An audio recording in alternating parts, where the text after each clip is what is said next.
20তম দিনেও চিরচেনা আমেজেই চলছে পূর্বাঞ্চলের বাণিজ্য মেলা। সরেজমিনে দেখা যায় প্যাভিলিয়নগুলোতে আগের তুলনায় বেচাকেনা অনেকটাই বেড়েছে। ক্রেতারা অনেকটাই নির্বিঘ্নে ঘুরে দেখছেন স্টলগুলো। মেলা প্রাঙ্গণ ও স্টলগুলোর পরিবেশ আগের চেয়েও অনেক বেশি গোছানো।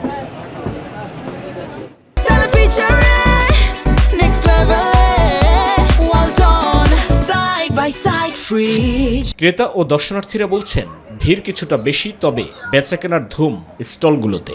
এবছরের বেচা কিনা যদি বলি সেই ক্ষেত্রে প্রথম দিক দিয়ে একটু কম ছিল, তো এখন মোটামুটি ভালো সাড়া পাচ্ছি। ये एकदम कानी शॉल आएगा कश्मीर का, बहुत अच्छा शॉल है। আমাদের এখানে খুব সুন্দর সুন্দর অফার চলতেছে, যেমন এটা হলো আপনার 1000 টাকা, অফার প্রাইস পাচ্ছেন 800 টাকা।